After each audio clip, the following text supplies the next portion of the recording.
আসে, আমার কাছে একটা ভিডিও ক্লিপস আছে আপনাদের দেখার দেখাতে পারি। যখন আপনাদের কাছে কোনো ভিক্ষুক আসে তখন আপনারা কি করেন? বিরক্ত বোধ করেন না? বিরক্ত বোধ করেন? কিন্তু আপনার ইমোশনাল ইন্টেলিজেন্স যদি হাই হয় তখন কিন্তু আপনার ভিতরে মনে আছে তিনটা জিনিস, কিন্তু empathy, self awareness, emotional control, তাই না? আপনি যদি ইমোশনাল এটাকে কন্ট্রোল করে এমপ্যাথেটিক হন তাহলে আপনার ভিতরে একটা বোধ কাজ করবে সে কতটা অসহায় হয়ে সে আমার কাছে ভিক্ষা নিতে আসছে।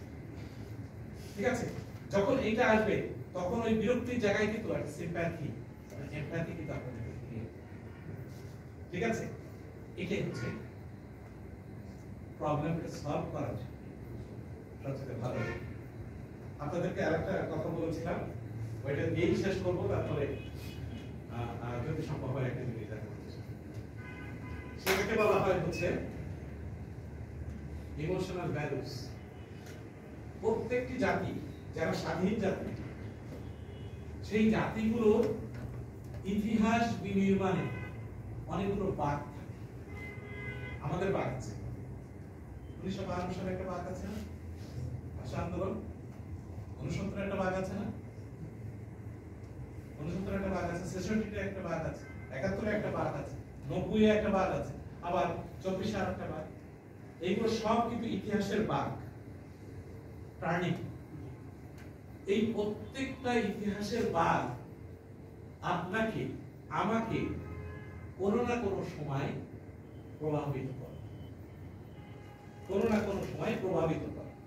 আর লিডারশিপ এক্সারসাইজের ক্ষেত্রে যখন এটা প্রভাবিত করে তখন এটাকে বলা হয় ইমোশনাল ভ্যালুস। আমরা কেউ এখনো স্বপ্নেও ভাবতে পারি না যে আমরা ভাষা আন্দোলনের শহীদদেরকে অন্য চোখে দেখব, মানে খারাপ চোখে দেখব। এটি ভাবার কোনো সুযোগ আছে? স্বাধীনতা যুদ্ধে যারা শহীদ হয়েছেন তাদেরকে অন্যভাবে দেখার কি কোনো সুযোগ আছে? শহীদ ছাড়া এই যে মানে আপনার ইমোশনাল ভ্যালুস, এই ভ্যালুসটা না বললে আসলে ইমোশনাল কন্ট্রোল করতে পারবে না।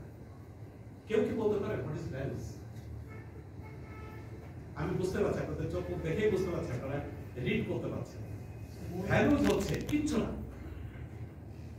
এ সেট অফ বিলিভস, বিশ্বাসের সমষ্টি, a set of beliefs that guide our action and decision making. দেখেন প্রত্যেকে হিসাব করে দেখেন, আপনি ছোটবেলা থেকে এই পর্যন্ত যত কিছু দেখেছেন সেই দেখা দিয়ে আপনার ভিতরে কিন্তু বিশ্বাস জন্মেছে না? সেই বিশ্বাস থেকে আপনি যদি কোনো খারাপ কাজ করতে চান তাহলে সে বাধা দেয়, আর কোনো ভালো কাজ করতে গেলে আপনাকে সে এনকারেজ করে এবং সিদ্ধান্ত গ্রহণ করতে সহায়তা করে। এটা হচ্ছে values.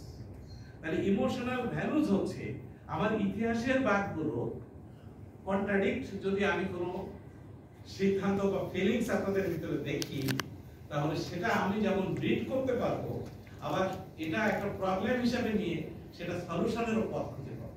That is called emotional values. Am I right to you? আপনারা কি সবাই আমাকে ফলো করতে পেরেছেন? তাহলে আমরা অনেকগুলো বিষয় নিয়ে আজকে কথা বলেছি, অনেকগুলো বিষয় নিয়ে। এই কথা বলার আমি মাঝে মাঝে প্রায় বলে থাকি একটা কথা, যে এইবার একটা হাসি দিয়ে শেষ করি, না হলে আপনারা সবাই গম্ভীর হয়ে গেছে।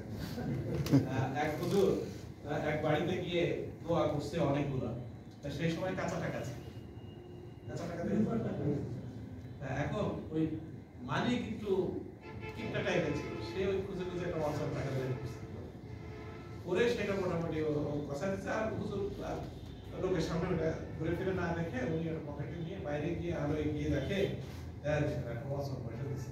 তখন হুজুর বলছে, বেটা তুই বলছিস আমাদের অনেক ঠকাইছিস, আসলে আজকে যা দোয়া করছিস তো আমার বাবার নামে, তোর বাবার নামে। বুঝতে পারছেন? তা আসলে এতক্ষণ যে কাহিনীগুলো বললাম, এই কাহিনীগুলো আপনাদের তখনই হবে, ঠিক তখনই হবে, এই দোয়াগুলো আপনাদের জন্য তখনই হবে।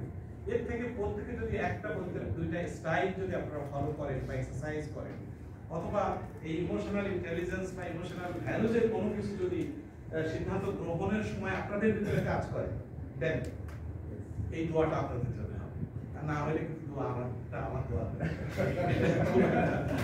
কাজে লাগে। ওকে, আসলে স্যার জীবন কিন্তু আছে